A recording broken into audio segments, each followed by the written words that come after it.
ఈ నమ్మకం ఎవడికుందో వాడికి బ్రతుకున్నది, వాడి జాతకంలో అపమృత్యు ఉన్నా మహాకాలము వెళ్ళి వీడు తప్పించగలడు అని నమ్మిన వాడెవడున్నాడో వాడికి అపమృత్యువు లేదు. నువ్వు నమ్మగలవా? ఆ నలుగురిలా నలుగురు నమ్మారు, నమ్మని వాళ్ళు లక్షలున్నారు, నమ్మని లక్షలు పోయాయి, నమ్మిన నలుగురు మిగిలేరు. వాళ్ళ కోసం జ్యోతిర్లింగం వచ్చింది, స్వయంభూలింగం వచ్చింది, ప్రమాణం నీ కట్టెదుట కనపడుతోంది.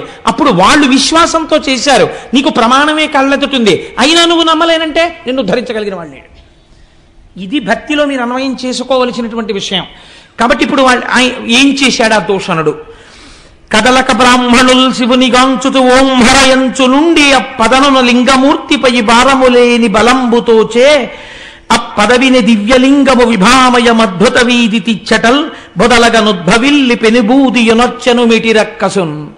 ఎప్పుడైతే ఈ నలుగురు బ్రాహ్మణుల మీద కూడా కత్తి ఎత్తి కంఠం మీద వెయ్యబోతున్నాడో వాళ్ళు కదలకుండా, ఆ కత్తికి చెయ్యడ్డు పెట్టకుండా హర ఓం హర హర హర అంటూ వాళ్ళు అలాగే కూర్చున్నారు.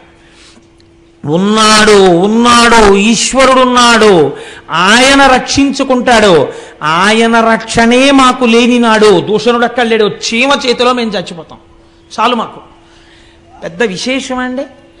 కారే రాజులు రాజ్యముల్ గెలువరే గర్వోన్నతిం పొందరే వారేరి సిరి మూట కట్టుకుని పోవంజాలిరే భూమిపై పేరైనం కలదే శిబి ప్రముఖులను ప్రీతిన్ యశక్కాముల ఈరే కోర్కెలు వారలంతలపరే ఈ కలమున్ భార్గవ. అన్ని దేవాలయాలు కొల్లగొట్టి అన్ని దేవాలయాలు పాడు చేసి లోకమంతా గెలిచాననుకున్న అల్లావుద్దీన్ ఖిల్జీ తన నాలిక తాను ఖర్చుకు చచ్చిపోయాడు. నేనిన్ని పనులు చేశాననుకున్నటువంటి ఒక చక్రవర్తి మేడమెట్ల మించి కింద పడి చచ్చిపోయాడు. ఏ రూపంలో మృత్యు వచ్చిందో ఎవడికెరుక? ఏ క్షణంలో ఏ రూపంలోనైనా మృత్యువు రాగలదు. ఈశ్వరుడే తెలుసుకుంటే ఏ రూపంలో వస్తున్నటువంటి మృత్యువునైనా ఆయన తప్పించగలడు. ఈశ్వరానుగ్రహం ఉందా రక్షింపబడతాడు, ఈశ్వరానుగ్రహం లేదా వెళ్ళిపోతాడు. కాబట్టి ఇప్పుడు ఏమైంది? వాళ్ళు హర ఓం హర అని ఉండిపోతే వాళ్ళు ఒక చిన్న పార్థివలింగాన్ని చేసి మట్టితో దాన్ని ఆరాధన చేస్తున్నారు. మీరు ఇది నమ్మవలసింది. చాలా జాగ్రత్తగా మీరు గమనించండి. ఈశ్వరుణ్ణి వాళ్ళు ఎక్కడ చూశారు? ఇక్కడే ఉన్నటువంటి మట్టిలో దోషిడితో మీరు ఇలా అంటే అదొక లింగం కదండి, అంతే కదా? ఓ మట్టి దోషిడితో రెండు చేతులతో ఇలా అన్నారనుకోండి, అది శివలింగం. మనం భయం వేసినప్పుడు వెర్రికేకలన్నీ వేస్తాం. ఎక్కడికి మీరు వెళ్ళినా మట్టి ఉండి తీరుతుంది. మీరు మట్టి మీదేగా ఉంటారు. మీరు ఇలా అని హరహర మహాదేవ శంభో శంకర అన్న ఉత్తర క్షణం పోయింది భయం. దేనికి భయపడుతున్నావు? ఎందుకు భయం నీకు? ఈశ్వరుడు అంతటా ఎప్పుడూ నీతోనే ఉన్నాడు. ఏమంటే నేను ఏ స్కూటర్ మీద ఉండుంటే వాయు రూపంలో ఈశ్వరుడు ఉన్నాడు, వాయులింగమై. ఆకాశ రూపంలో ఆకాశలింగమై ఉన్నాడు. అంతటా ఆయన ఉన్నప్పుడు అందుకే దేవి భాగవతం అంటుంది, నువ్వు బయలుదేరేటప్పుడు ఒక్క మాట చెప్పు, సర్వదా సర్వదేశేషు పాతుత్వాం భువనేశ్వరి మహామాయా జగద్ధాత్రి సచ్చిదానంద రూపిణి యశివో నామరూపాభ్యాం యాదేవి సర్వమంగళ తయోసం స్మరణాత్ పుంసాం సర్వతో జయమంగళం లాభస్తేషాం జయస్తేషాం కుతస్తేషాం పరాభవ ఏషామిందీవరస్యామో హృదయస్థో జనార్దనః అపదామపహర్తారం దాతారం సర్వసంపదాం లోకాభిరామం శ్రీరామం భూయో భూయో నమామ్యహం. ఎవరా పార్వతీ పరమేశ్వరులను ఒక్కసారి స్మరించి బయలుదేరారో వాళ్ళకి అమంగళము లేదు, ఆపద లేదు. కనుక ఏమైంది? ఇక్కడ ఉన్నటువంటి ఈ చిన్ని పార్థివలింగంలోంచి మహాకాల స్వరూపముతో బయటికి వచ్చాడు ఆయన. అంటే ఇప్పుడు ఈ చూడబడేటటువంటి రూపం సామాన్యమైన రూపము కాదు. ఇది మీరు గుర్తుపెట్టుకోవాలి. శ్రీకృష్ణ పరమాత్మ విశ్వరూపాల్ని అనేకంగా చూపించారు మహాభారతంలో. ధృతరాష్ట్రుడికి కూడా కళ్ళిచ్చి ఒకసారి విశ్వరూపం చూపించారు. అది కాదు, గీతలో భగవద్గీత బోధ చేసేటప్పుడు అర్జునుడికి ఒక రూపం చూపించారు. ఆ రూపాన్ని చూస్తే అంతటి క్షత్రియుడు కోట్ల మందిని తెగటార్చగలిగినటువంటి వాడు భయపడిపోయి నేల మీద వాలిపోయి, అయ్య బాబోయ్ ఈ రూపాన్ని నేను చూడలేను, నాకు భయం వేస్తోంది, ఉపసంహారం చేసేసాయి దీన్ని అన్నాడు. ఈ రూపంతో భీష్మంచ ద్రోణంచ జయద్రథంచ వీళ్ళందరినీ నేను ఎప్పుడో తినేశాను, నువ్వు నిమిత్త మాత్రం భవ సవ్యసాచి, నువ్వెవడివి చంపడానికి, చంపుతున్న వాడిని నేను, చూడు ఎలా చంపేస్తున్నాను అని చూపించాడు. విశ్వమంతటా ఎన్ని ప్రాణులను ఈ కాలరూపంతో తినేస్తున్నాడో చూపిస్తే సవ్యసాచి కురుక్షేత్ర యుద్ధంలో అంతమంది మొనగాళ్ళని పడగట్టినవాడు భయపడిపోయాడు. మీరెంత నేనెంత కాలస్వరూపం లింగరూపములో బయటికి వస్తే అది ఇదే మార్కండేయ పురాణంలో యముణ్ణి కూడా తన్నింది, పడగొట్టింది. మృత్యువుకు మృత్యువై నిలబడింది, కాలమునకు కాలమై నిలబడింది, మహాకాలమై నిలబడింది. శివలింగంలోంచి ఆవిర్భవించాడు. ఎందుకంత కోపం? ఎప్పుడైనా వచ్చిందా అంత కోపం స్వామికి? తన భక్తులను చెనకడమా? ఇది ఆయన కోపం. ఈశ్వరుడికి ఇంత కోపము రావడానికి కారణమేమి? ఆయన భక్తుల జోలికి వెళ్ళడమే. అంతే. మహాకాల రూపంలో వచ్చి ఏమీ చెయ్యలేదుట, హుం అన్నాడంతే. బూడిద రాసులై పడిపోయాయి దూషణుడి సైన్యాలు. అంటే ఎంత వేడితో వచ్చిందో చూడండి. మరి అదే వేడి ఈ నలుగురిని చెనకదా? వేడికి ధర్మం కాల్చడం కదా, ఈ నలుగురు కూడా కాలిపోవాలి కదా. మరి కాలరు. ఎందుకని? అది పరమాత్మ స్వరూపం.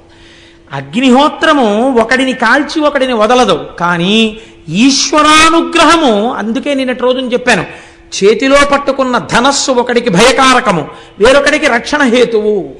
అలా ఆయన యొక్క హుంకారము దూషణుడి సైన్యాన్ని కాల్చింది, ఈ నలుగురిని కాపాడుకుంది.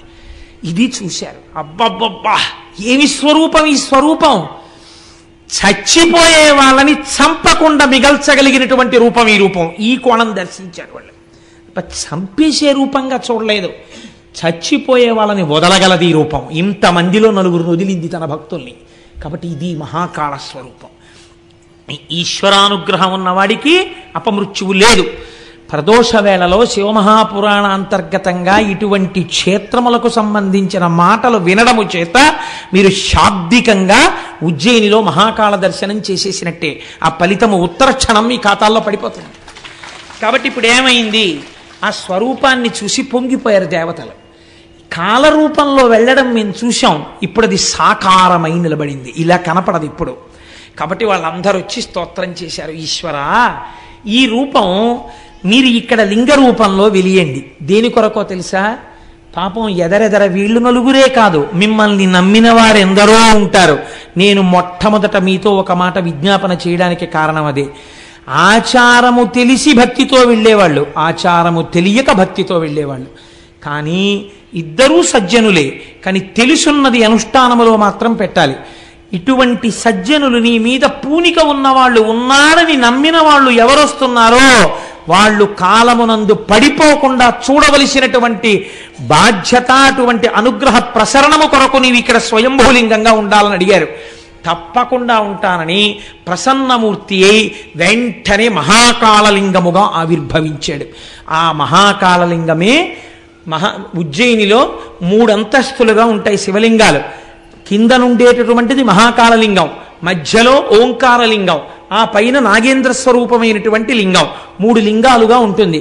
ఈ కింద నుండేటటువంటి మహాకాళలింగాన్ని భక్తులు వెళ్ళి దర్శనం చేసుకుంటూ ఉంటారు.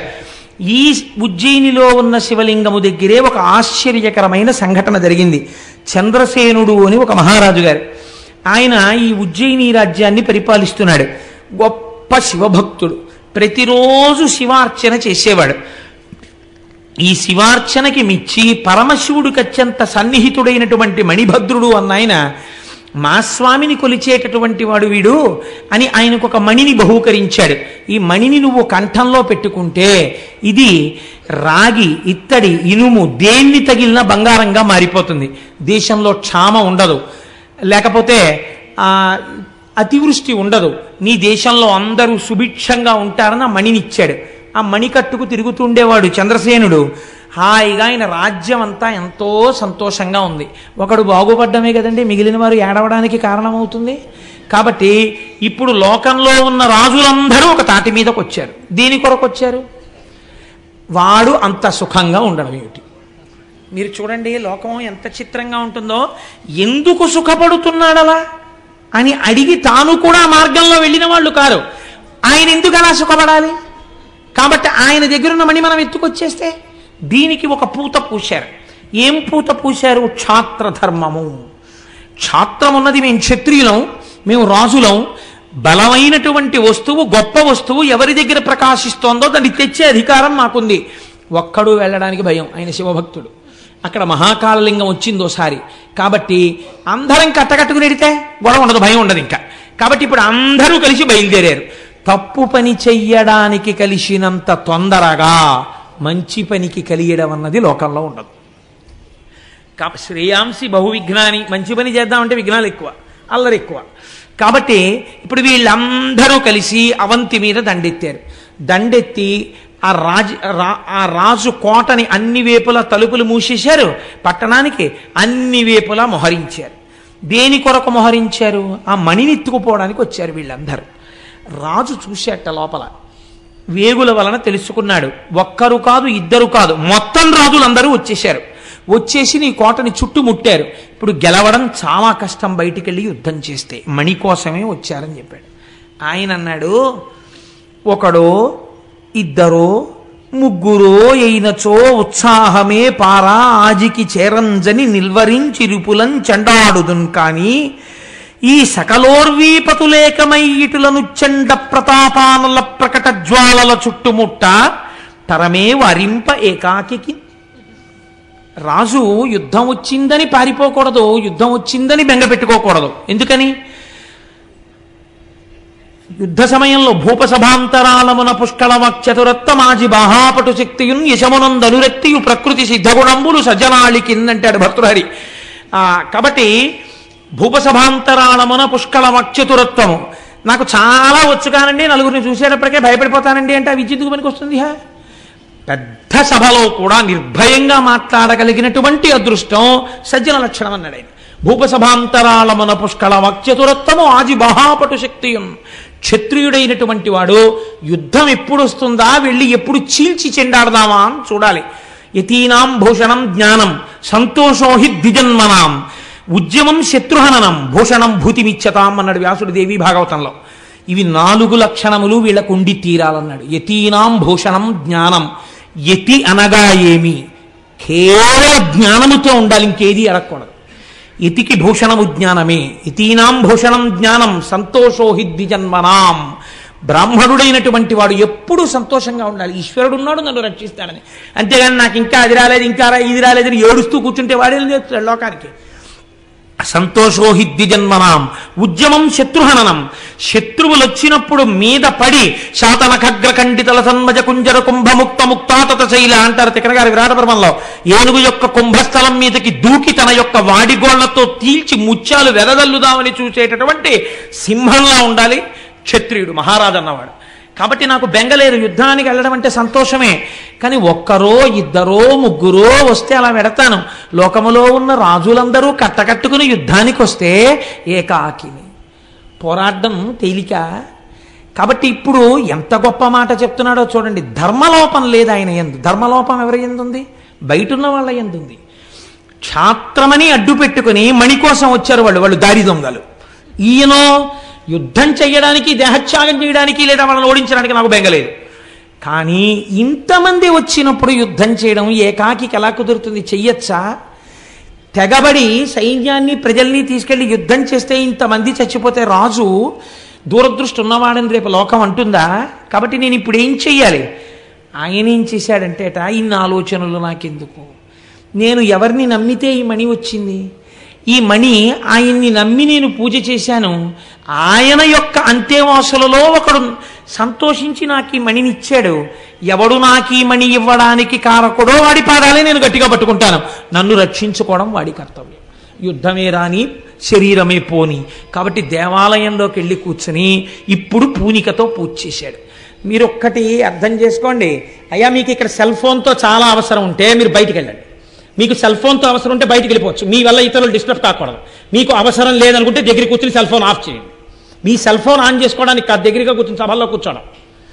కాబట్టి ఆయన ఇంతమంది వచ్చి ఆ దేవాలయం బయట కూర్చుని ఉంటే లోపలికి వెళ్ళి శివారాధన చేస్తున్నాడు. ఆ శివారాధన చేయడంలో ఆయన భక్తి పరిఢవిల్లి ఉంది. ఆ సమయంలో ఎప్పుడెప్పుడు మీకు భక్తి చాలా పూనికతో ఉంటుందో అప్పుడప్పుడు మీ పూజ చాలా అందంగా ఉంటుంది. మీరు యాంత్రికమైన పూజ చేస్తున్నారనుకోండి, దాని యందు నిష్ట లేదు. వచ్చేది ఒకందుకు, వెళ్ళేది పురాణం వినడానికి, కూర్చుని చేసేది సెల్ ఫోన్ ఆపరేషన్. ఎందుకది? అసందర్భమైన పని చేసుకోవడం ఎలా ఉంటుందో చిత్తశుద్ధి లేని పూజ అలా ఉంటుంది. కాబట్టి ఏమైంది, అలాంటి పూజ అందం ఇవ్వదు, చూసేవాడికి కూడా సౌభాగ్యాన్ని ఇవ్వదు. కానీ అలా చేసినటువంటి పూజ కాదయింది. ఆయన పూనికతో చేస్తున్నాడు, నాకు ఈ శివుడున్నాడు, నన్ను రక్షించి తీరుతాడు.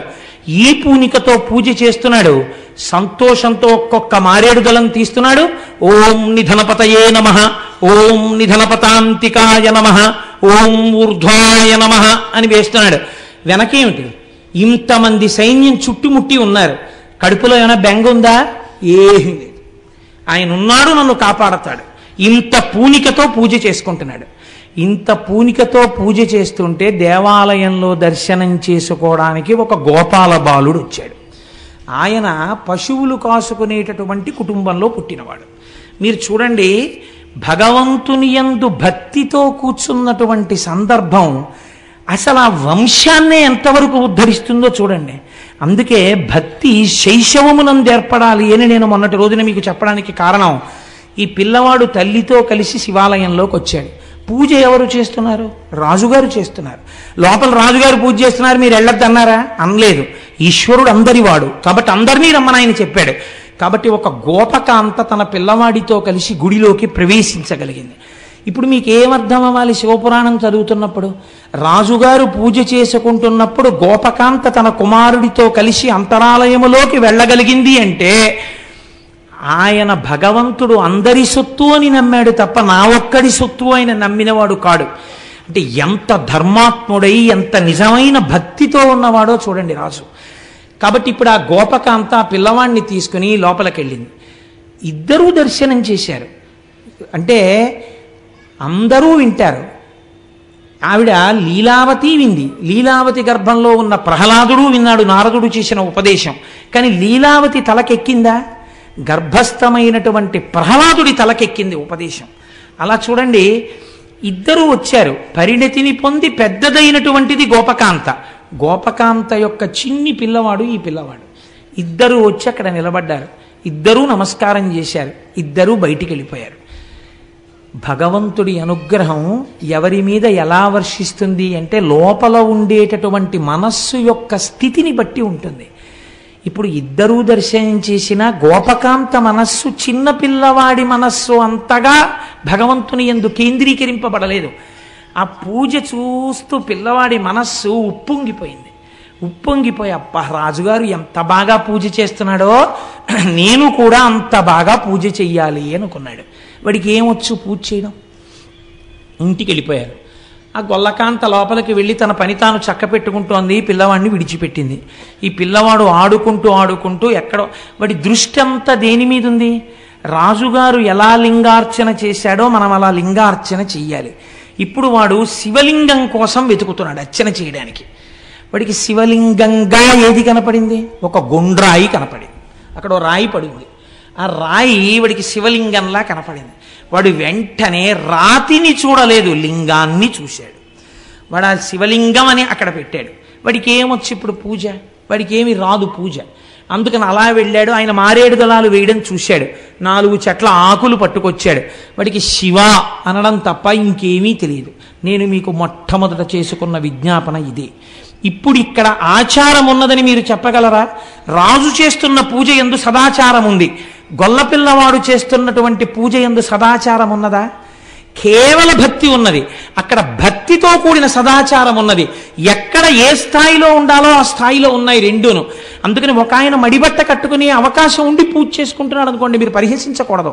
ఆయనకు అవకాశం ఉంది, చక్కగా ఓ మడిబట్ట కట్టుకుని పూజ చేసుకుంటున్నాడు. నీకు మడిబట్ట కట్టుకునేటటువంటి అవకాశం ఆ రోజు కలగలేదు. ఇంటి నిండా మనవలు ఉన్నారు, వచ్చి ముట్టుకుంటున్నారు. నవ్వుతూ హాయిగా సంతోషంగా పూజ చేసుకో.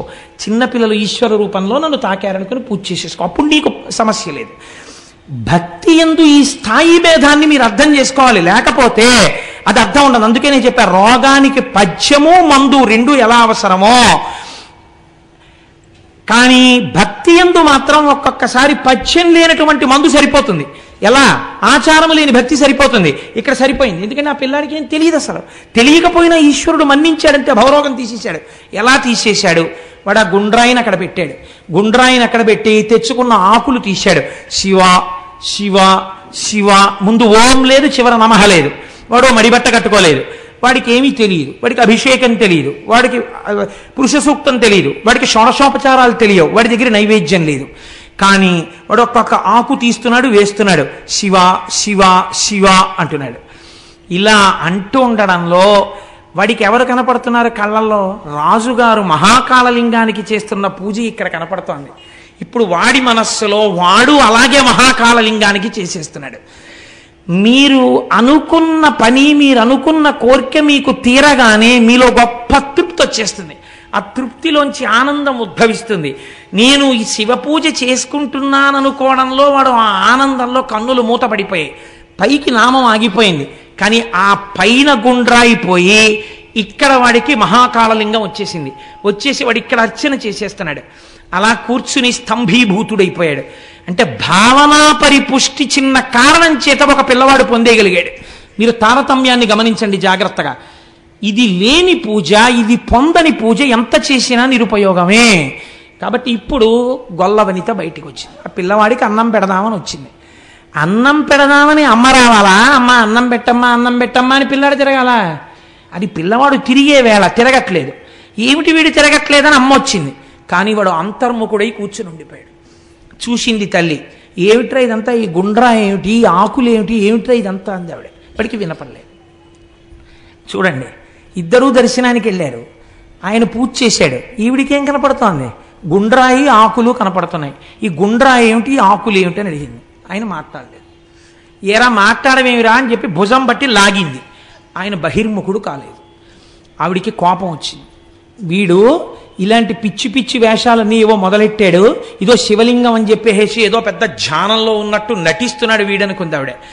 ఆ గుండ్రాయిని తీసి విసి అవతల పారేసి ఆ ఆకులన్నీ కాలుతో తోసేసి ఇంట్లోకి వస్తావా రావా నా చెయ్యట్టుకుని ఒక్క లాగు లాగి రా అన్నం పెడతాను అని లోపలికి వెళ్ళిపోయింది.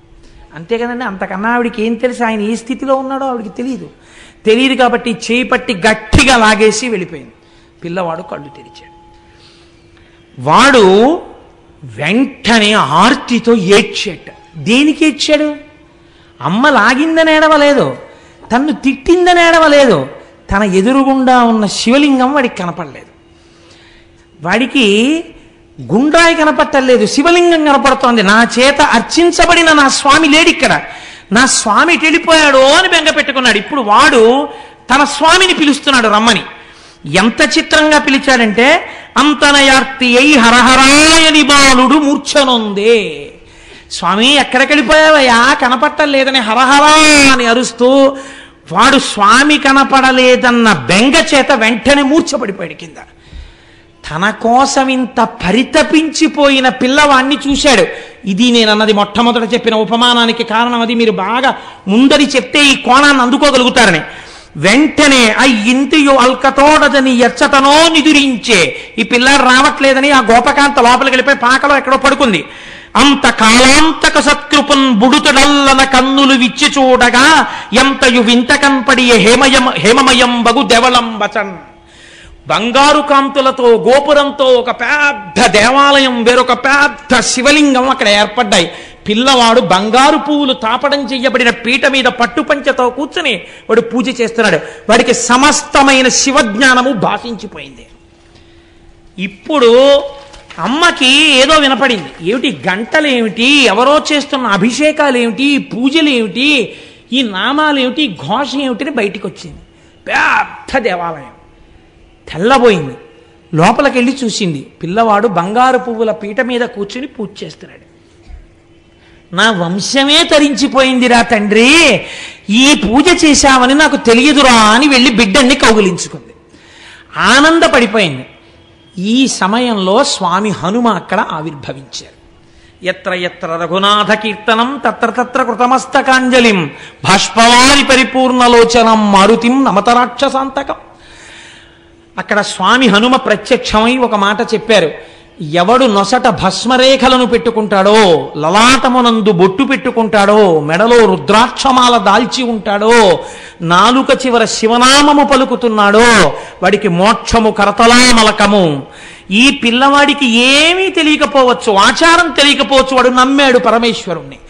నమ్మి పూజ చేశాడు ఒక గుండ్రాయికి, అది శివలింగమైంది. చూశారా, దీనివల్ల వీడు పొందపోతున్నటువంటి భాగ్యమేమో మీకు తెలుసా అని అడిగాడు ఆయన. వీడి వంశం గొప్ప గొప్ప వాళ్ళందరూ ఈ గొల్ల వంశంలో పుడతారు. వీడు గొప్ప ఐశ్వర్యాన్ని అనుభవిస్తాడు. వీడి పేరు చిరస్థాయిగా ఉండిపోతుంది. కాదు, 8 తరాలు వెళ్ళిన తరువాత సాక్షాత్తు మళ్ళీ పరబ్రహ్మమే గోపాల బాలుడై ఈ భూమి మీద నడయాడతాడు. శ్రీకృష్ణ పరమాత్మకి తండ్రి అనిపించుకుని ఇలా చేతిలో కర్ర పట్టుకుని వస్తుంటే పరమాత్మ అంతటి వాడు గబగబా నాన్నగారు వస్తున్నారని ఒదిగి ఒదిగి నించుని నాన్నగారు ఇలా విప్పేసి చెప్పులు లోపలికి వెళ్ళిపోతే చెప్పులు చేత్తో పట్టుకుని పక్కన పెట్టి నాన్నగారండి మంచినీళ్ళు ఇవ్వనా అని ఓ పిడతతో నీళ్లు తెచ్చి నాన్నగారి కాళ్ళు కడిగి చేతికి నీళ్ళిచ్చి తాగుతుంటే నందుడి కాళ్ళు పడుతూ కూర్చుంటాడు పరబ్రహ్మం. వీడు నా కొడుకు అని తొడ మీద కూర్చోబెట్టుకుంటాడు పరమాత్మని. తెలియాలా? తెలియక్కర్లేదు. ఈ గోపాల బాలుడు చేసిన పూజకి 8 తరాలు ఇంత అనుభవించగా 8వ తరంలో కృష్ణ పరమాత్మకి తండ్రిగా నందుడు పుడతాడు. అటువంటి వంశం ఈ వంశం కాబోతోంది. నమ్మిన వారికి నమ్మినంతరా శివ పూజ. చూడండి ఎటువంటి స్థితిని పొందాడో ఈ పిల్లవాడు అని స్వామి హనుమ ఆ రోజున శివభక్తి విశేషాన్ని ఆవిష్కరించి వెళ్ళారు. అటువంటి ఈ వార్త ఊరంతా పాకింది. గొల్ల పిల్లవాడు పూజ చేస్తే శివలింగం దేవాలయం వచ్చాయి. ఏం ఆశ్చర్యం అని. ఈ ఆశ్చర్యంతో ఈ వార్త బయట విడిది చేసినటువంటి శత్రు సైన్యాలకు వెళ్ళింది. వాళ్ళనుకున్నారు, ఇది నిజమా? మన్ని భయపెట్టడానికి ప్రచారం చేస్తున్నాడా? నిజంగా అలా ఏర్పడినదైతే మాలో కొంతమంది ప్రతిదినం లోపలికి వస్తాం, స్నేహంగా మాకు చూపించమన్నారు. ఆప్తబంధువుల్ని కౌగిలించుకున్నట్టు కౌగిలించుకుని వృషద్విచిత్రతల్పయోర్భుజంగముక్తిక స్రజో గరిష్టరత్నలోష్టయో సుహృద్విపక్షపక్షయో తృణారవింద చక్షుషో ప్రజామహీ మహేంద్రయో సమప్రవర్తయన్మనః కదా సదాశివం భజే. శంకరుణ్ణి నమ్మిన వాడికి శంకరుడు ఎలా ఉంటాడో అలాగే ఉంటాడు శంకర భక్తుడు కూడా. ఆయనకేం భేదాలు ఉండవు, అందరూ సమానం. కనుక వాళ్ళని కౌగిలించుకుని లోపలికి తీసుకెళ్లి కూర్చోపెట్టి దేవాలయ దర్శనం చేయించాడు. ఒక గోపాల బాలుడు ఇంత భక్తి పరిపుష్టి కలిగినటువంటి వాడి రాజ్యంలో ఉంటే ఇంకా మిగిలిన వాళ్ళు ఎంతటి పరమ భక్తులో. మనమే లోపలికొచ్చి రాజు మీద చెయ్యి వేస్తే వాళ్ళు శంకరుణ్ణి హరహరా అని ప్రార్థన చేస్తే మన బతుకులేమవుతాయో, మన వంశాలేమవుతాయో. ఎందుకు వచ్చిన గొడవ? ఈ చంద్రసేనుడికి నమస్కారం చేసి మనం వెళ్ళిపోదామని రాజులందరూ వెనక్కి తిరిగి వెళ్ళిపోయారు. చంద్రసేనుడు హాయిగా రాజ్యం చేశాడు. ఈ రకంగా ఆ ఉజ్జయిని యందు మహాద్భుతమైనటువంటి దేవాలయము మహాకాళేశ్వరుని యొక్క దేవాలయము ఆవిర్భవించింది. మీకు విచిత్రం ఏమిటో తెలుసా అండి? ఉజ్జయిని యందు ఒక చిత్రం ఉంది. సంవత్సరానికి ఒక్కసారి వర్షాకాలానికి ముందర పర్జన్యానుష్ఠానము అని చెప్పి ఒక అనుష్ఠానం చేస్తారు. వర్షాలు బాగా పడాలి, పంటలు పండాలి అని ఆయన దేవాలయంలో కూర్చుని అనుష్ఠానం చేస్తారు. ఇది పూర్తి అవగానే ఆకాశంలో నల్లటి మబ్బులు పట్టి వర్షాలు పడతాయిట. ఇప్పటికీ కూడా ఉజ్జయినిలో అంత గొప్ప ఆలయం. ఆ ఆలయం ఈ ఉజ్జయినిలో ఉన్నటువంటి మహాకాళేశ్వరుడు వెలిసినటువంటి ప్రాంతము కిందనే శంఖు యంత్రము అనబడేటటువంటి చాలా ఆశ్చర్యకరమైనటువంటి యంత్రం ఉన్నది అని పెద్దలు నమ్ముతారు. శంఖం దేనికి గుర్తు అంటే విజయానికి గుర్తు. అందుకే కురుక్షేత్ర యుద్ధం ప్రారంభం అయ్యే ముందు సంజయుడిని అడుగుతాడు ధృతరాష్ట్రుడు, ఏం చేస్తున్నారు మామకా పాండవాశ్చైవ కిమకుర్వతు సంజయ అంటాడు. ఏం చేస్తున్నారయా మా వాళ్ళు కౌరవులు అంటే, పాండవులందరూ శంఖాలు ఊదుతున్నారు అన్నాడు. మా వాళ్ళు ఊదట్లేదని ఇంకా చెప్పక్కర్లేదు. అంటే ఎవరు శంఖం ఊదాడో వాడికి విజయం కలుగుతుంది. శివార్చన యందు శంఖం ఊదుతారు. మనం అరుణాచలం వెళ్ళినప్పుడు అరుణాచల గిరి ప్రదక్షిణంలో మీరు చూశారు కదా, ఆ శివ కుటుంబం కొండ మీద కనపడుతున్న దగ్గర అయ్యా ఒక్కసారి శంఖం ఊదండి అంటే ఒక పావలా కూడా అడగకుండా వాళ్ళు 2 శంఖాలు ఊతారు గట్టిగా. అంటే విజయానికి గుర్తు ఆ శంకర దర్శనం. కాబట్టి శంఖయంత్రం ఆయన కింద ఉన్నది. కాబట్టి మహాకాళేశ్వరుడి దగ్గరికి వెళ్ళి దర్శనం చేసుకున్నవాడు ఎటువంటి విజయాన్నైనా పొందుతాడు. చంద్రసేనుడు పొందలా? అటువంటి విజయాన్ని పొందుతాడు. ఎటువంటి కోర్కెలు తీరుతాయి, అపమృత్యు దోషం పోతుంది. ఎవరికైనా అటువంటి ప్రమాదం ఉన్నదని బెంగపెట్టుకున్న వాళ్ళు ఉజ్జయిని వెళ్ళి మృత్యుంజయ మహామంత్ర జపం చేయించుకుంటుంటారు, అభిషేకం చేయించుకుంటూ ఉంటారు. దేవి అవంతిక అని అమ్మవారికి పేరు. అమ్మవారి అనుగ్రహంతోనే ఆ పట్టణం ఏర్పాటైంది అని. ఇక్కడ ఉండేటటువంటి కాళికాదేవి ఒక కోటలో ఉంటుంది. అక్కడే ఆవిడ రాత్రి వేళ పట్టణమంతా సంచరించి తెల్లవారేసరికి దేవాలయంలోకి వెళ్ళిపోతుంటే కాళిదాస మహాకవి వెళ్ళి తలుపులు వేసుకుని లోపల కూర్చుంటే తెల్లవారిపోతోంది. అంటే నాకు బాగా జ్ఞానం ఇవ్వాలి నువ్వంటే అయితే తలుపు సందులోంచి నాలుక బయట పెట్టమంది. తలుపు సందులోంచి కాళిదాస మహాకవి ఇలా బయట పెట్టగానే బీజాక్షరాలు రాసేసింది అమ్మవారు. తలుపులు తీసి అమ్మవారిని చూసి శ్యామలాదండకం చేశాడు అప్పుడే మహానుభావుడు. కనుక కాళిదాస మహాకవికి జ్ఞానమబ్బినటువంటి క్షేత్రము ఉజ్జయిని క్షేత్రం. ఇప్పటికీ ఎప్పటి నుంచో ఎన్ని వేల సంవత్సరాల నుంచో ఉజ్జయినిలో ఉన్నటువంటి అంతరాలయమునందు 2 జ్యోతులు వెలుగుతుంటాయి. వాటిని రెండింటిని అఖండ దీపములు అని పిలుస్తారు. ఆ అఖండ దీపములను కూడా మీరు జ్యోతిగా భావన చేయవచ్చు, జ్యోతిర్లింగముగా భావన చేయవచ్చు. కనుక ఈశ్వరుణ్ణి దానిలో మీరు చూడవచ్చు. చిత్రం ఏమిటో తెలుసా అండి? ఒక్క ఉజ్జయిని దేవాలయంలో ఒక చిత్రమైనటువంటి మందిరం ఉన్నది. దాన్ని భస్మ మందిరము అని పిలుస్తారు.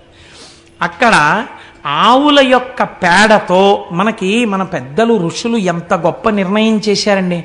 ప్రపంచంలో పిపీలికాది పర్యంతంలో ఏ జీవి విడిచిపెట్టినటువంటి మలమైనా దుర్వాసనతో ఉంటుంది. ఒక్క ఆవు మాత్రం గడ్డి తిని పేడ వేస్తుంది. ఆవు పేడ చేత్తో పట్టుకుంటే సువాసన వస్తుంది. సరికదా సూక్ష్మక్రిముల్ని చంపేస్తుంది. అన్నిటినీ మించి ఆ ఇంట ఎంత అమంగళకరమైన వారు తిరిగినా శౌచమిస్తుంది. అందుకే ఆవు పేడ కలిపినటువంటి నీళ్లు పూర్వం ఇళ్లల్లో చల్లి అదంతా శుద్ధి చేసుకోవడం అనేటటువంటి ఆచారం వచ్చింది. రేపటి రోజున మనం అక్కడ సుబ్రహ్మణ్యేశ్వర స్వామి వారి అభిషేకం చేసే రోజున కూడా చక్కగా ఆవు పేడ కలిపినటువంటి నీళ్లు ఆ ప్రాంతం అంతా చిలకరించి ఆ ప్రాంతాన్ని శుద్ధి చేసుకుందాం. మనం విన్నది ఆచరణలో పెట్టుకున్నప్పుడే కదా ఆనందం. కనుక అక్కడ భస్మ మందిరము అని ఆ ఆవుల్ని తీసుకొచ్చి ఆవులు వేసినటువంటి పేడని ఎంతవరకు కాలిస్తే అది చక్కటి విభూతిగా మారుతుందో అటువంటి విభూతిగా మార్చి విభూతితో అభిషేకం చేస్తారు. ఉజ్జయినిలో చేసేటటువంటి విభూతి అభిషేకం 2 రకాలుగా ఉంటుంది. అసలు సాధారణంగా మనకి ఇక్కడ ఎక్కడ మీకు అది కనపడదు. తెల్లటి పల్చటి బట్టలో విభూతిని పోసేస్తారు. చాలా మెత్తటి విభూతిని మూట కట్టేస్తారు. మూట కట్టి శివలింగం మీద పట్టుకుంటారు. పట్టుకుని విభూతితో అభిషేకం ప్రారంభం చేస్తారు. చేస్తున్నప్పుడు వెనక చదువుతుంటారు, నమస్తే అస్తు భగవన్ విశ్వేశ్వరాయ మహాదేవాయ త్రయంబకాయ త్రిపురాంతకాయ త్రికాగ్నికాలాయ కాలాగ్నిరుద్రాయ నీలకంఠాయ మృత్యుంజయాయ సర్వేశ్వరాయ సదాశివాయ శ్రీమన్మహాదేవాయ నమః అని చదువుతుంటే మనమైతే ఓ గ్లాస్ తోటో చెంచాతోటో ఇలా టిక్కు టిక్కు టిక్కు టిక్కు కొట్టి కొద్ది కొద్ది కొద్ది కొద్దిగా విభూతి వేస్తాం. వాళ్ళు అలా కాదు. ఈ విభూతి మూట పట్టుకుని ఆ మూటను కొడతారు. కొట్టినప్పుడు శివలింగం ఉన్న చోటే కాదు, మొత్తం అంతరాలయం అంతా భస్మతో నిండిపోతుంది. నిండిపోతున్నప్పుడు శంఖాలు, ఈ భేరీలు, పెద్ద పెద్ద మృదంగాలు ఇవన్నీ మోగిస్తుంటే మీరు ఒక అలౌకికమైనటువంటి స్థితికి వెళ్ళిపోయినటువంటి అనుభూతిని పొందుతారు. చిత్రం ఏమిటంటే నేను ఉజ్జయిని దర్శనం ఇప్పటి వరకు చేయలేదు. మరి ఇవి ఎలా నువ్వు చెప్తున్నావు? ఈశ్వరానుగ్రహం అనే మీరు అనుకోవచ్చు కదండి. లేకుండా నేనేం చేశాను నా చేత స్వామి చెప్పించాడు. దానికి ఏదైనా నేను నా ఎందు పెట్టుకుంటే నాకన్నా అహంకారి ప్రపంచంలో ఉండడు. ఏమీ చూడని వాడితో ఇన్ని చెప్పించాడంటే నా జన్మవాడెంత ధన్యం చేసినవాడు. రేపు చూడబోతున్నాను. ఏప్రిల్ 5వ తారీఖున బయలుదేరి ఉజ్జయిని వెళ్ళబోతున్నాను. కనుక ఆ భస్మ మూటని పట్టుకుని కొడతారు. కొడితే ఆ భస్మ పడి అభిషేకం చేస్తారు. 2 అది మహాకాళ స్వరూపం. కానీ ఆ టికెట్ల గురించి మాత్రం అడగండి మహాప్రభు. దానికి ఏర్పాట్లు అయిపోయాయి, కొద్ది మందికే పెట్టుకున్నాం, దానికి కావలసిన ఏర్పాట్లు అయిపోయాయి కాబట్టి ఆ టికెట్ మాత్రం అడగండి. ఈ మాట ఎప్పుడైనా మనం వెళదాం కలిసి. కనుక ఆ మహాకాళ స్వరూపం కాబట్టి తెల్లవారుజామున పురుషుల్ని లోపలికి పంపిస్తారు. సంప్రదాయ దుస్తులతో లోపలికి వెళ్ళి అభిషేకం చెయ్యొచ్చు. అప్పుడే శ్మశానంలో ఫ్రెష్గా కాలినటువంటి శవం యొక్క భస్మని పట్టుకొస్తారు అర్చకులు. పట్టుకొచ్చి ఇస్తారు. అది మహాకాళ స్వరూపం తినేసింది కదండి. మరి అందుకని ఆయనకి ప్రీతి ఆయన స్వరూపాన్ని వెల్లడి చేయడంలోనే ఆ భస్మ పాత్రలు ఇస్తారు అందరికీ. చుట్టూ కూర్చుని ఆ శవభస్మతో అభిషేకం చేస్తారు స్వామికి. కానీ నిజంగా ఉంటున్నప్పుడు కైలాస పర్వతం మీద కూర్చున్నట్టే ఉంటుంది. ఆ మంత్రోచ్చాటనం, ఆ భేరీలు, ఆ మృదంగాలు అవన్నీ వాయిస్తూ అభిషేకం చేస్తారు. మనమేం చేస్తాం? వారణాసి వెళ్ళి చూడండి ఒకసారి. అసుర సంధ్య వేళ దాటిన తర్వాత చేసే అభిషేకం ఎలా ఉంటుందో అసలు ఒళ్ళు గగుర్పొడుస్తుంది. ఆ అభిషేకం చూస్తుంటే ఆ ఢమరుకల నాదాలు వింటుంటే, అనువాకానికి వాళ్ళు చేసే చప్పుళ్ళు వింటుంటే, అబ్బా ఏమిరా ఈ అభిషేకం అనిపిస్తుంది మనకి. అది శివానుగ్రహం పొందడం అంటే. శాబ్దికంగా ఒళ్ళు పులకరించిపోయి వెంట్రుకలు నిలబడిపోతాయి. శవభస్మతో స్వామి శంకరుడికి అక్కడ అభిషేకం జరుగుతుంది.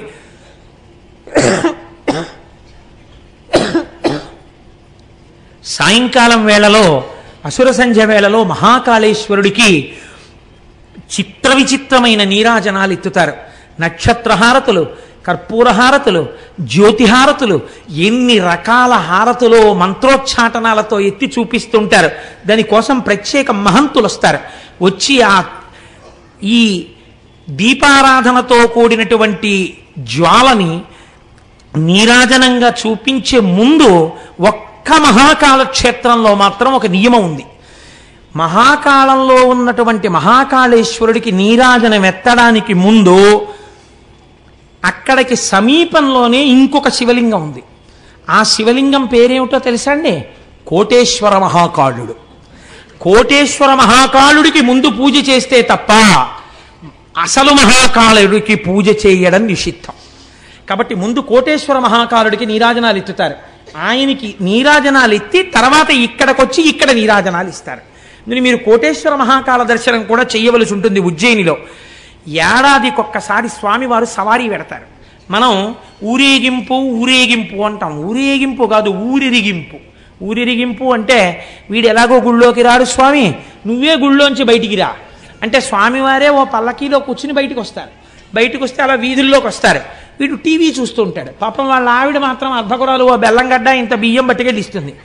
పట్టుకెళ్ళిస్తే స్వామి ఆ పల్లకీలోంచే ఇలా చూస్తారు. వాడు రాడు స్వామి, వాడు అలా సీరియల్స్ చూస్తుంటాడు. వాడి పేరు కోటేశ్వరరావు. వాడు అదిగో లోపల ఉన్నాడు.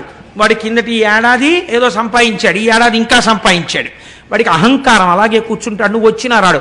పోన్లే నేనే వాడి ఇంటికి వచ్చాను, వాళ్ళ ఆవిడితో బియ్యం పంపాడుగా, తన నీరాజనం బుచ్చేసుకుని ఇంత బెల్లంగడ్డ ప్రసాదం అవి ఇచ్చి లోపలికి పంపిస్తాడు. రేపు పోనీ ఇదన్నా నోట్లో వేసుకోరా అని పంపిస్తాడు.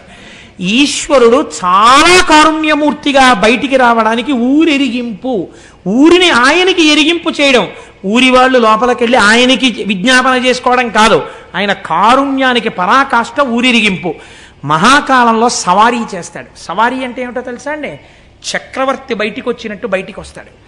చక్రవర్తి బయటికి వచ్చినప్పుడు ఉజ్జయిని జిల్లా కలెక్టర్, ఉజ్జయిని జిల్లా పోలీస్ సూపరింటెండెంట్, ఉజ్జయిని నుంచి ఎన్నికైనటువంటి మంత్రి ఎవరైనా ఉంటే రాష్ట్ర క్యాబినెట్లో మంత్రి, లేదా పరిపాలన చేసేటటువంటి మంత్రి ఎవరుంటారో, మనకైతే ఇక్కడ బహుశా రెవెన్యూ అడ్మినిస్ట్రేషన్ అయి ఉంటుంది, ఆ మంత్రి ఎవరుంటారో ఆ మంత్రి ఉజ్జయిని రావాలి. వచ్చి ప్రతి ఏటా సవారీ జరుగుతున్నప్పుడు స్వామివారి సవారీని మొయ్యాలి. వీళ్ళు ముగ్గురు తప్పకుండా మొయ్యాలి. ఉజ్జయినిలో కొన్ని వేల సంవత్సరాల నుంచి ఇదే ఆనవాయితీ. రాజులే పాలించనివ్వండి, ప్రజాస్వామ్యమే కానివ్వండి, వాళ్ళు వచ్చి ఆ పల్లకీ పట్టుకుని స్వామిని సవారీ తీసుకెడతారు. శివరాత్రి నాడు ఆయన పెళ్లి కొడుకు అవుతాడు ఉజ్జయినిలో. అదో విచిత్రం.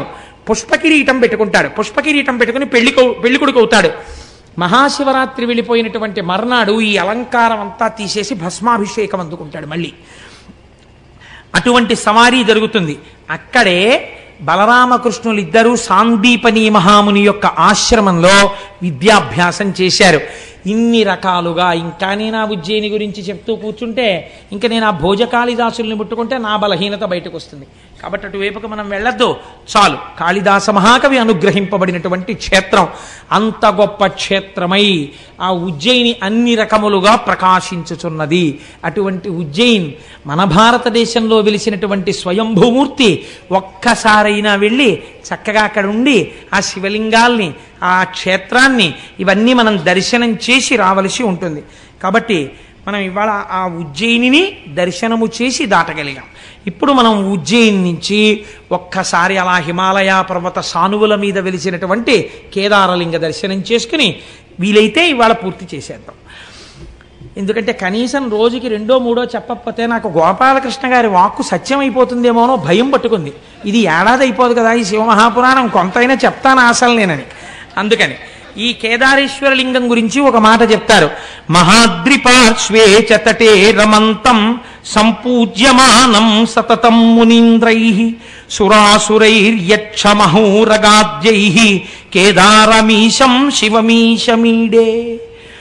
ఇది హిమాలయ పర్వతములలో వెలిసినటువంటి లింగము. నరనారాయణులిద్దరూ కూడా కారణము వలన సాక్షాత్తుగా ఈ భూమండలం మీద బదరీ క్షేత్రమునందు తపస్సు చేసినప్పుడు ద్యోతకమైనటువంటి శివలింగము. కేదారమునందున్నటువంటి శివలింగమును దర్శనము చేసినా, చేయడానికి వెడుతున్నప్పుడు మరణించినా మోక్షమే. ఇది చిత్రం. అయితే కేదారేశ్వర లింగాన్ని దర్శనం చేసేటప్పుడు మాత్రం ఒక నియమం ఉంది. ఆ నియమంతో దర్శనం చెయ్యాలి. ఆ నియమం లేకుండా మాత్రం దర్శనం చేయకూడదు.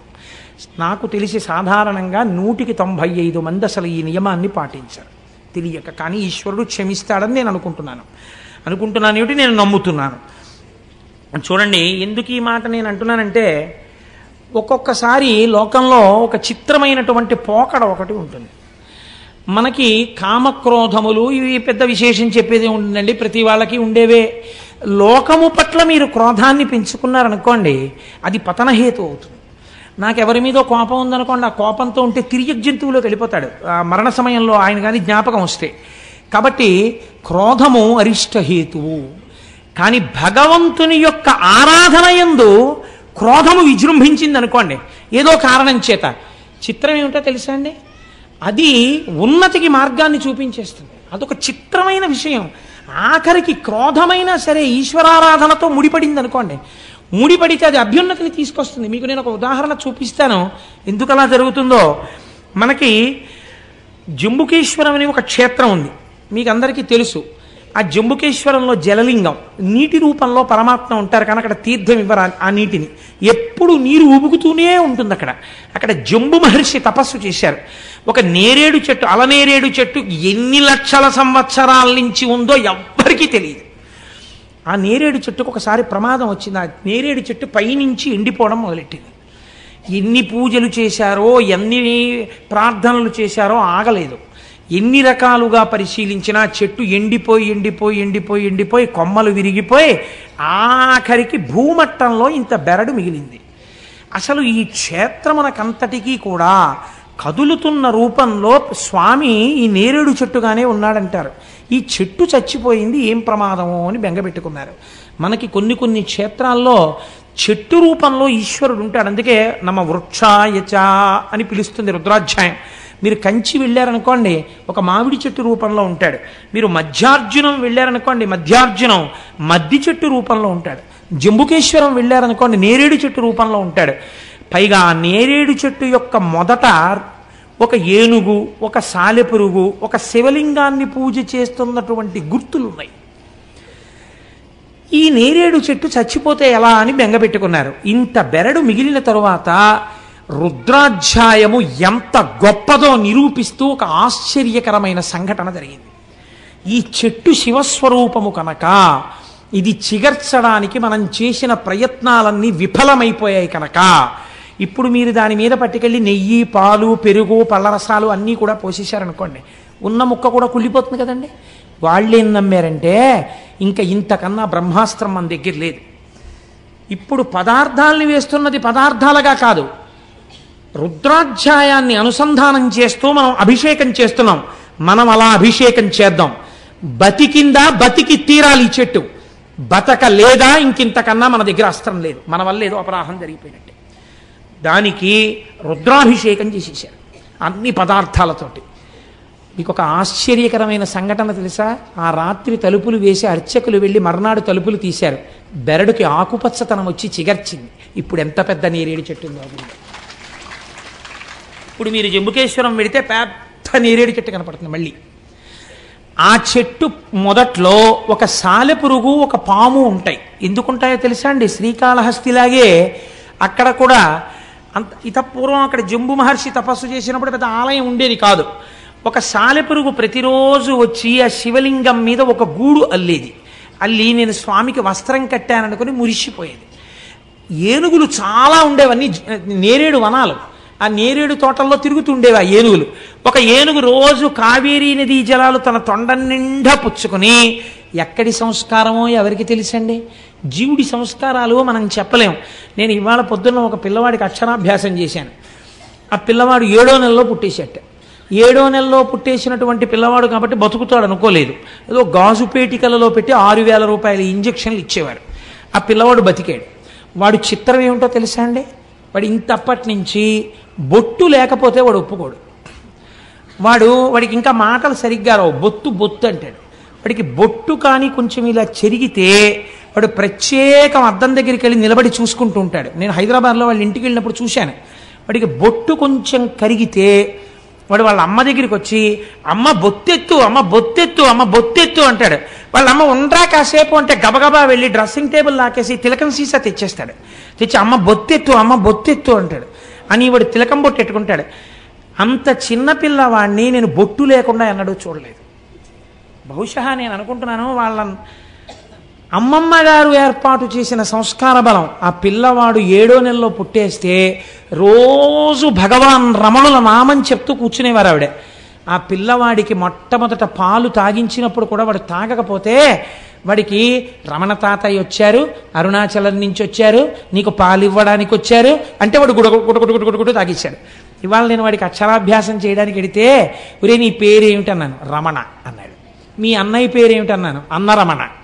మీ తాతగారి పేరేమిటన్నాను, తాతరమణ. ఈ తాతగారి పేరేమిటన్నాను, ఈ తాత రమణ. నేనెవరన్నాను, నువ్వో రమణ, మీరో రమణ, అమ్మమ్మ రమణ, తమ్ముడు రమణ, ఫ్రెండ్ రమణ. వాడు ఎవరైనా సరే రమణ కలుపుతాడు. ఎక్కడి నుంచి వచ్చిందంటారు ఆ సంస్కారం? అటువంటి వాడికి అక్షరాభ్యాసం చేసి నా జన్మ ధన్యమైంది అనుకున్నాను నేను. కనుక ఎవరికి జీవుడికి ఎటువంటి సంస్కారాలు ఉంటాయో మనకి తెలియదు. బొట్టు పెట్టుకోండర్రా అంటే పెట్టుకోకుండా ఉండేటటువంటి వాళ్ళు కోట్ల సంఖ్యలో ఉంటే, ఒక పసిపిల్లవాడు లలాటమునందు బొట్టు లేకుండా ఎప్పుడూ ఉండడు. వాడు నిద్రపోతున్నప్పుడు తిలకం బొట్టు ఉంటుంది. వాడు నిద్ర లేవగానే ముందు అద్దం దగ్గరికి వెళ్ళి బొట్టుందో లేదో చూసుకుంటాడు. అమ్మ మొహం కడగగానే తిలకం సీసా పట్టుకొచ్చేసి అమ్మ బొత్తెత్తు, అమ్మ బొత్తెత్తు అంటాడు. అసలు బొట్టు లేకుండా వాడి మొహం కనపడదు. ఏమనుకోవాలి వాడి సంస్కార బలాన్ని? ఒక్కొక్కరి సంస్కారం అలా ఉంటుంది. ఒక ఏనుగు తొండంతో నీళ్లు తెస్తే మీకు ఎందుకు అనుమానం ఉండాలి? మీకు కావాలంటే నేను ఇవాళ వాడు లేడు, కాపవరం వెళ్ళాడు, లేకపోతే వాడిని నేను వేదిక మీదకి తీసుకొచ్చి చూపించుండేవాడిని వాళ్ళు మీ అందరికీ కూడా.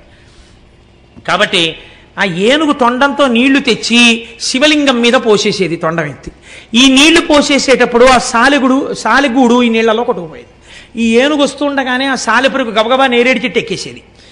ఆ సాలెపురుగుకి కడుపు మంట. దిక్కుమాలిన ఏనుగు రోజు నీళ్లు తెచ్చి పోసేస్తుంది, నేను కట్టిన గూడు పోతోందని. ఇంకా ఒక రోజున అది అక్కసు భరించలేకపోయింది. ఆ ఏనుగు వచ్చి నీళ్లు పోయిగానే దాని తొండంలోకి వెళ్ళింది. సాలెపురుగు యొక్క విషం చాలా ప్రమాదకరమైన ఆయుర్వేదం అంటుంది. అది దాంట్లోకి వెళ్ళి ఆ తొండాన్ని శుభ్రంగా కుట్టేసింది. ఆ ఏనుగు తొండాన్ని బాదుకుని చచ్చిపోయింది. సాలెపురుగు కూడా నా కక్ష తీరిపోయింది అనుకుంటూ చచ్చిపోయింది. ఇద్దరూ చచ్చిపోయారు. కానీ శివార్చన యందు నాకు అడ్డొచ్చిన వాణ్ణి సంపాతల పారేశాననుకుంటూ చచ్చిపోయిన సాలెపురుగు క్రోధంతో చచ్చిపోయిందా లేదా? చచ్చిపోయింది. కానీ వచ్చే జన్మలో ఏమై పుట్టిందో తెలుసా అండి? ద్రవిడ దేశమునందు ఒక గొప్ప రాజై పుట్టింది.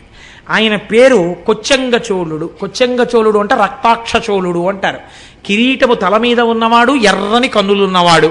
ఈ కొచ్చంగ చోళుడు ఎన్ని శివాలయాలో దగ్గరగా 700 శివాలయాలని ఆయన పునర్నిర్మాణం చేశాడు. పూజాధికాలు జరిగేటట్టుగా 700 శివాలయాలకి చేసినప్పుడు ఇలా ఎవరైనా తమిళనాట దేవాలయాలకి సేవ చేస్తే వాళ్ళు దాన్ని తిరుపణి అని పిలుస్తూ ఉంటారు.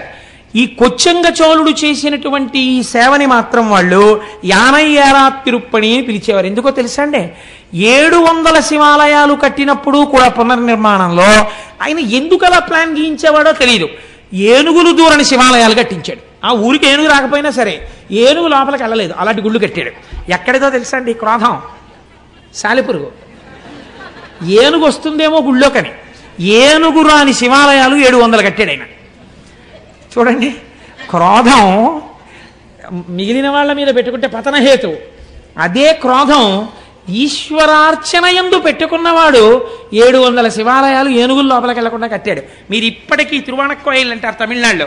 మీరు జంబుకేశ్వరం వెడితే జంబుకేశ్వరంలో శివాలయంలోకి ఇక్కడికి ఏనుగులు రావండి, చూశారా గుమ్మాలు ఎలా ఉంటాయో, ఏనుగు ఇందులోకి రాలేదు అని చెప్తారు వాళ్ళు. ఏనుగులు రాని గుళ్ళు కట్టిన వాళ్ళల్లో కొచ్చంగ చోళుడు ఒకడు, కొచ్చంగ చోళుడే కట్టాడు జంబుకేశ్వరం కూడా. కాబట్టి రక్షించిందా రక్షించదా? రక్షిస్తుంది. ఒక్కొక్కడికి అర్థం లేని మగ్గు పట్టు ఉంటుంది. ఆ పట్టు ఎందుకు చేస్తాడు వాడు అంటే మీరేం చెప్పలేరు. ఇవన్నీ మీరు మామూలుగా పురాణ కథని అలా చందమామ తిరిగిరేసినట్టు తిరిగేసారనుకోండి, అబ్బెబ్బే they don't stand for the reason అండి, ఏమిటంటే ఈ కథలు అంటారు. కాదు, మీరు సమన్వయం చేసుకోవాలి చాలా జాగ్రత్తగా. ఋషులు అనవసరంగా చెప్పరు, దీని వెనక హేతువేది మీరు జాగ్రత్తగా సమన్వయం చేసి చదివితే మీకు అర్థం అవుతుంది. మీరు ఇవి నేను ఎందుకు చెప్తున్నానో తెలుసా అండి, మీరు కేదార దర్శనం చేసేటప్పుడు మీకు ఇవి స్ఫురణలోకి రావాలి.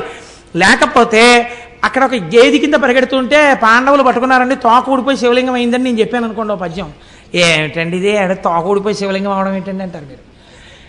నేను దానికోసం ఈ నేపథ్యాన్ని వేస్తున్నాను, బాగా నాటుకోవాలన్నది నా తాపత్రయం, నాకేం చేతకపోయినా నాకే లేకపోయినా.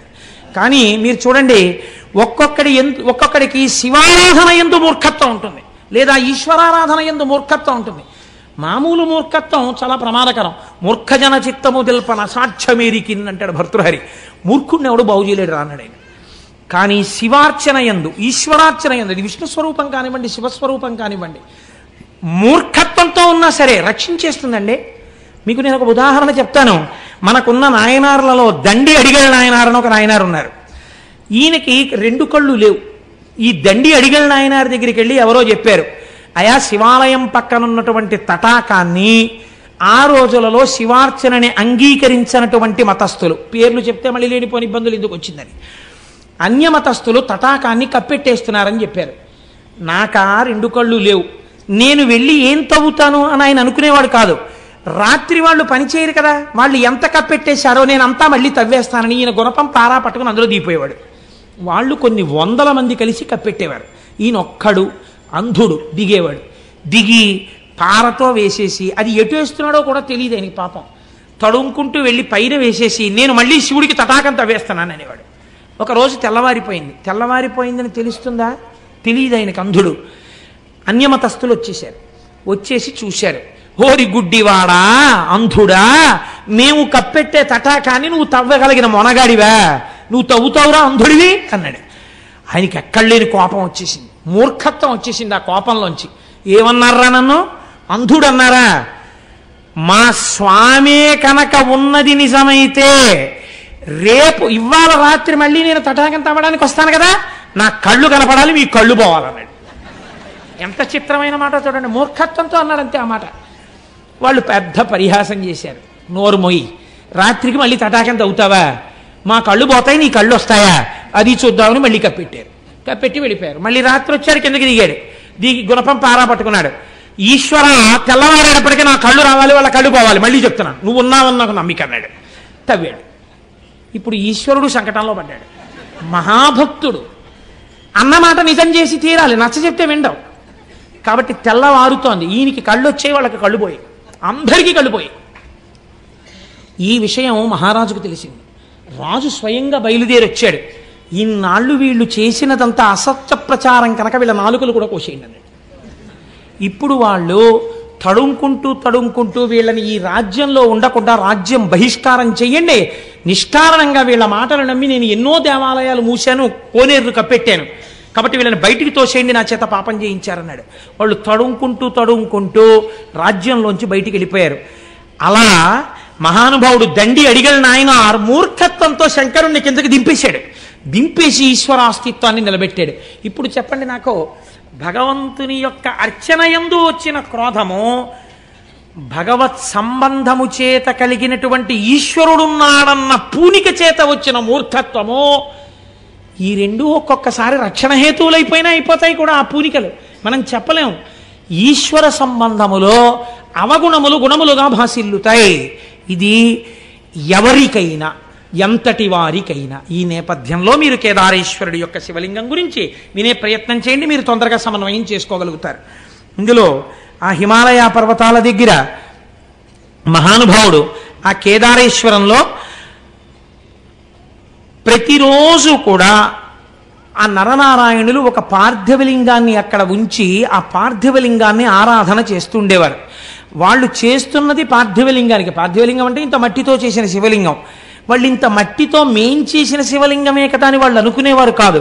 ఇది ఈశ్వరుడు అని నమ్మారు వాళ్ళు. అమరకోశంలో ఈశ్వర శబ్దం శివుడికి మాత్రమే వర్తిస్తుంది. అందుకని ఇది ఈశ్వరుడు, జగన్నియామకుడు, జగత్ప్రభువు అని నమ్మారు. నమ్మి నరనారాయణులు అర్చన చేస్తున్నారు. వారల అహర్నిశంబులను పార్థివలింగ సమర్చనంబు విస్తారముదంబు పెంపెసగ సల్పుడు అయ్యడు రజమౌళి అవ్వారల చేరవచ్చి అనవత్య వరంబును కోరుడన్న అద్ధీరులిటన్ వసింపుమన దేవరయుండి హిమాటవీ స్థలిన్. ఆ శివలింగంలోంచి పరమశివుడు ఆవిర్భవించి, మీరు చేసినటువంటి పూజకి నేను ఎంతో పొంగిపోయానయ్యా, ఇంత చల్లటి ప్రాంతంలో, ఇంత తపస్సులో పార్థివలింగానికి ఇంత అర్చన చేశారు, మీకేం కావాలి కోరుకోమని అడిగారు. అడిగితే, స్వామి ఇక్కడే ఈ బదరీ క్షేత్రానికి ఆవలివేపు హిమాలయ పర్వతాల యొక్క శృంగాల మీద నీవు స్వయంభూమూర్తివై లింగమూర్తివై వెలిసి లోకమును కాపాడు అని అడిగారు. ఎక్కడ హిమాలయ పర్వతాలు? కొన్ని వేల అడుగుల ఎత్తు సముద్ర మట్టానికి. ఆ కేదారం వెళ్ళేటప్పుడు రోడ్డు కొన్ని నెలల్లోనే క్లియర్ చేస్తారు. చేసిన తరువాత అది కూడా అసలు రాత్రిళ్ళు 9 దాటితే కరెంటు తీసేస్తారు. ఇంకా ఆ చీకట్లోనే పడుకోవడం అంతే ఆ కాటేజెస్లో. తెల్లవారిన తర్వాత మీకు అక్కడ ప్రయాణ సాధనాలు, ఒకటి పాదచారి అయి వెళ్ళుట, ఎవరు వెళ్ళరు. ఎందుచేతనంటే సాయంకాలం అయిపోతే మీరు తిరిగి రాలేరు. మంచు హోరుమని వాన పడిపోతుంది. ఇప్పుడు బాగుంటుంది, కాసేపటికి కుంభవృష్టి కింద వర్షం పడిపోతుంది. మీరు పైనుంచి ఇలా కిందకి చూశారో కళ్ళు తిరిగిపోతాయి. ఇట్నుంచి రుద్రప్రయాగ, అట్నుంచి దేవప్రయాగ రెండు వెళ్ళి కలుస్తాయి. ఇక్కడ గంగానది, బదరిలో అలకనందా నది రెండు ప్రవహిస్తుంటాయి. ఆ నదుల చప్పుళ్ళు, పర్వతాల మించి ఎన్ని జలపాతాలు పడిపోతుంటాయో, దర్దర్ వచ్చేసి జలపాతం వెళ్ళిపోతుంటుంది. నడిచి ఎవ్వరూ వెళ్ళరు. ఎక్కడో బాగా తెలుసున్న వాళ్ళు వెడుతుంటారేమో. ఇంకా ఉన్న వాళ్ళకి రెండే మార్గాలు. ఒకటి డోలీల్లో వెళ్ళాలి. డోలీల్లో వెళ్ళడానికి నాబోటి గండి ఎక్కించుకోరు. ఎందుకు ఎక్కించుకోరంటే కుర్చీయే చిన్నదిగా ఉంటుంది. నేను డోలీలో వెళ్ళిపోదాం అనుకున్నాను, వాళ్ళు నన్ను చూసి గుర్రం ఎక్కన్నారు. నాకేం భయం లేదు, ఉన్నమాట ఉన్నట్టు చెప్పాను.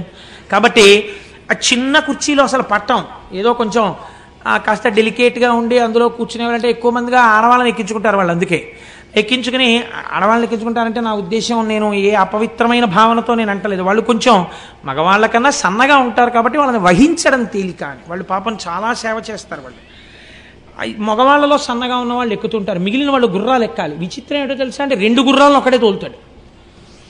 ఈ గుర్రాల మీద కూర్చుని వెళ్ళిపోతుంటే గుర్రం తిరిగేటప్పుడు ఈ అంచు దగ్గరికి వెడుతుంది. ఒక్కసారి కానీ జారిందో వెతికేవాడు కూడా ఉండడు.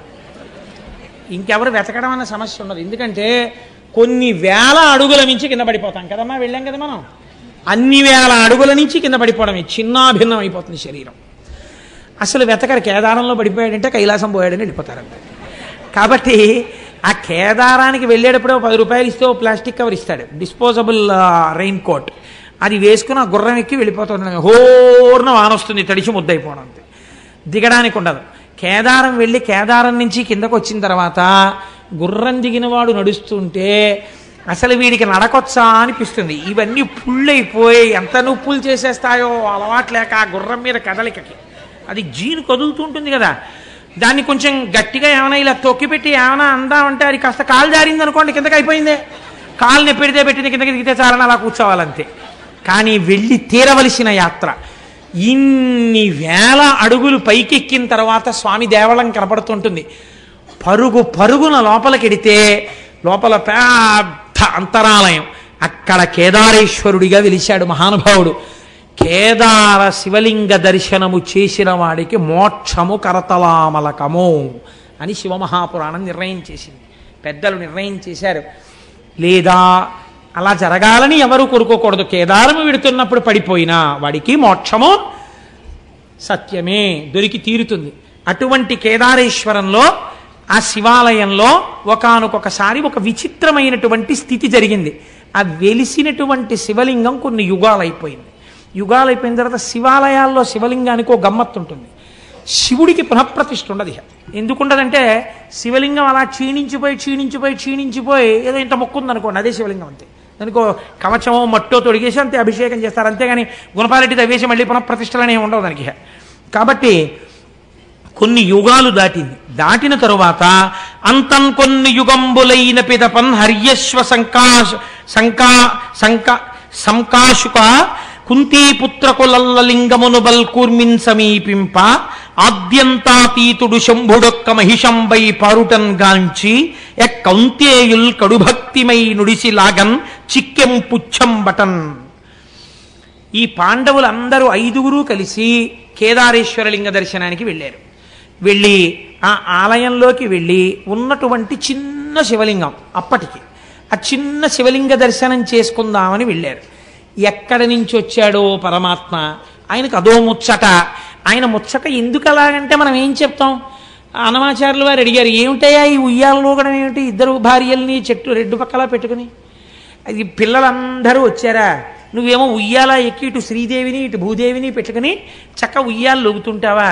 పిల్లలు మనవలు మేమందరం నీ బిడ్డలు మేమందరం కూర్చుంటే నువ్వేమిటి 2 పిల్లల్ని పెట్టుకుని ఊగడం ఏమిటి అసహ్యంగా, ఏమిటి అలవాటు ఏమిటి నీకని అడిగాడు ఆయన. నాకు అర్థమైందిలే, అలల చెంచలమైన ఆత్మలందుండని కలవాటు చేసని ఉయ్యాల. నీ తప్పు కాదు స్వామి, మా మనస్సులు ఇప్పుడు చెంచలం కదా, చెంచలమైన మా మనస్సుల్లో నువ్వెలా ఉంటున్నావో చూపించడానికి ఊగుతున్న ఉయ్యాలలో మాకు దర్శనమిచ్చావని స్తోత్రం చేశారు. అలా ఈశ్వరుడు ఎప్పటికీ ఎలా రక్షిస్తాడో ఎలా ప్రత్యక్షమవుతాడో ఎవరికి రుక. పాండవులు ఏం చేస్తారో చూద్దాం అనుకున్నాడు. ఆయనకో ముచ్చట పుట్టింది. ముచ్చట పుట్టి ఒక చిన్న మహిషము అనగా ఓ దున్నపోతు రూపంలో పరిగెత్తాడు. అక్కడ పరిగెడితే పాండవులు గమనించారు, ఇక్కడికి మహిషం ఎందుకు వస్తుంది, ఇది ఖచ్చితంగా శంకరుడే. మీరు చూడండి, ప్రకృతి సహజంగా మనకు ఒక లక్షణం ఉంటుంది. మీరు ఏదో వెంకటాచలం వెళ్ళామనుకోండి, వెంకటాచలం వెళ్ళి సహస్రదీపాలంకార సేవ అయిపోయిన తర్వాత మీరు లేచి స్వామివారి ఆలయంలోకి వెళ్ళిపోతారని లేచి నమస్కారం చేస్తున్నారనుకోండి, ఎవ్వరూ లేరు, ఏదో కాకినాడ నుంచి వెళ్ళిన వాళ్ళు 100 మందో 120 మందో ఉన్నారనుకోండి. ఆ రోజు స్వామి మాడవీధుల్లో వెడుతున్నాడు అనుకోండి, మీరు వెళ్ళిపోతారేంటి రూమ్కి, మాడవీధుల్లో స్వామితో పాటు ఎడదామని వెనకాల వెళ్ళిపోతారు. వెళ్ళిపోయిన తర్వాత ఆయన వెనకాతలు ఇలా దూరంగా నించుని ఏడుకొండలవాడ గోవింద వెంకటరమణ గోవింద అంటూ పెడతారా? కాసేపటికి ఇంకో కోరిక పుడుతుంది, ఒక్కసారి ఇలా పట్టుకుంటే అనిపిస్తుంది. ఇప్పుడు మీరు ఏం చేస్తారు? అవి ఇంతంత ఉంటాయి. వెళ్ళి అయ్యా ఓసారి పట్టుకుంటా ఉంటారు. వాళ్ళు అంటారు మీరు పట్టుకోలేరు అంటారు. సెక్యూరిటీ వాళ్ళు అంటారు పట్టుకోకూడదంటారు. అయినా మీరు ఆకలి చూపులు చూస్తున్నారనుకోండి, వాళ్ళ వంక ఒక్కసారి పట్టుకుందామని. పెద్ద ఎవరు లేరు పాపం, వీళ్ళు ఏదో భక్తుల్లో ఉన్నారు, అందరూ కాకినాడ నుంచి వచ్చారు, అందరూ 120 మంది మాట్లాడుకుంటూ ఒక్కసారే కదా వచ్చారు, ఫోన్లే, వాళ్ళు ఏం ప్రమాదకరులు కారు, వీళ్ళు అయ్యప్ప స్వామి వెంకటాచల వైభవం చేసిన వాళ్ళు, అందుకని స్వామి వీళ్లతో మోయించుకోవడానికే ఇవాళ మాడవీధుల్లో తిరుగుతున్నాడు అని వాళ్ళల్లో దూరి వాళ్ళు మొయ్యాలి, నువ్వెవడివి కాదనడానికి, మోయించంటాడు స్వామి. అనగానే వాళ్ళు అంటారు కనుసైగ చేస్తారు అంటారు. అంతే, మన వాళ్ళు 120 మంది పల్లకీకి వాహకులే, మాడవీధులన్నీ మోసేస్తారు. ఇది యథార్థంగా జరిగింది. మనం మేము వెంకటాచలం ఏమ్మా జరిగిందా లేదా? 120 మంది స్వామిని మోసేసి, మా ప్రసాద్ బాబు గారు అయితే ఎన్ని మాటలు, కోటేశ్వరరావు గారు వెంకటాచలం వైభవం చేసినందుకు మాడవీధుల్లో స్వామిని మోసేశామండి, ఎవ్వరు లేరండి మేమేనండి, వెంకటరమణ గోవింద ఏడుకొండలవాడ గోవింద అంటూ తిరిగేశామండి అని ఎంత పొంగిపోయారో. కాబట్టి ఇప్పుడు ఏమైంది? మన ఆర్తి తీర్చడానికి పరమేశ్వరుడు వస్తే మీరు పట్టుకోకుండా ఊరుకుంటారేమిటి? పట్టుకుని తీరుతారు. మహిష రూపంలో వెడుతున్నా అంతటా ఈశ్వర దర్శనం చేశారు పాండవులు. ఆ లింగం మాత్రమే శివుడు అనుకోలేదు, అక్కడ వెడుతున్న మహిషమునందు కూడా శివుడే కనబడ్డారు వాళ్ళకి. ఇక్కడ పాదాలు పట్టుకోవడం కాదురా, మేం మహారాజులం చక్రవర్తులం కురుక్షేత్ర యుద్ధం చేసిన వాళ్ళం తెగటార్చగలిగిన వాళ్ళం కొన్ని కోట్ల మంది మీద అహంకరించడం కాదు, నా స్వామి దున్నపోతు రూపంలో వెళ్ళిపోతున్న ఇది శివుడే. అంతటా శివుణ్ణి చూడడం, కేదారంలో శివుణ్ణి చూశాకొచ్చింది వాళ్ళకి. కాబట్టి ఇప్పుడు దీన్ని కాళ్ళు అట్టుకోవాలని ఆ మహిషన్ దగ్గరికి వెళ్ళారు. కాళ్ళు అందలేదేమంది, ఇది తోకందింది. వాళ్ళు చాలు మా స్వామి తోకందిందని గబగబ గబగబ ఈశ్వర స్వరూపంగా తోక పట్టుకున్నారు. వాళ్ళ భక్తికి మెచ్చుకున్నవాడై ఈశ్వరుడు తన పృచ్ఛభాగాన్ని అక్కడ విడిచిపెట్టి దాన్ని శివలింగంగా మార్చేశాడు. అదే ఇప్పుడు మనందరం దర్శనం చేస్తున్నటువంటి కేదారలింగం. కాబట్టి కేదారం వెళ్ళొచ్చాను అన్నవాడికి ఏం కనపడాలి? కనీసం అంతటా శివుణ్ణి చూడడం అభ్యాసంలోకి రావాలి. అంత పరమపావనమైనటువంటి క్షేత్రం కేదార క్షేత్రం. అక్కడే మనం ఎక్కుతున్నప్పుడే దూరంగా కైలాస దర్శనం అవుతూ ఉంటుంది. అదిగో కైలాసం కనపడుతోంది చూడండి అంటారు. ఆ మంచుకొండ చాలా విచిత్రంగా కైలాసంలాగే భాసిస్తూ ఉంటుంది. నిజంగా వర్షం ఆగి సూర్యకిరణాలు పడుతుంటే ఎంత అందంగా ఉంటుందో. నిజంగా కైలాసానికి సమీపానికి వెళ్ళి వచ్చినట్టే. కొందరేం నమ్ముతారంటే శంకర భగవత్పాదాచార్య స్వామి వారు అక్కడే తన సత్యదండాన్ని విడిచిపెట్టేశారు అని నమ్ముతారు. అక్కడ ఒక పెద్ద శంకరుల సత్యదండం యొక్క ఫోటో ఉంటుంది. అక్కడే ఒక చిన్న ఆలయం కూడా ఉంటుంది. కాబట్టి కేదారము అంత గొప్ప క్షేత్రము. ఇవాల్టి రోజున మనం ఈశ్వరానుగ్రహం చేత ఉజ్జయిని వెళ్ళాం, మహాకాళ దర్శనం చేసుకున్నాం. కేదారం వెళ్ళాం, కేదారేశ్వరుడి దర్శనం చేసుకున్నాం. రేపటి రోజున అసలు లోకమునకు బలవంతులకు బలవంతుడెవడో, ఎవడి అనుగ్రహం చేత ఈ లోకములు నిలబడుతున్నాయో, ఎవడు భీముడో, మీరు రోజు శివాష్టోత్తరంలో భీమశబ్దంతో ఎవరిని పిలుస్తున్నారో అటువంటి శివలింగముల యొక్క దర్శనం కొన్ని రేపు మనం ప్రారంభం చేద్దాం.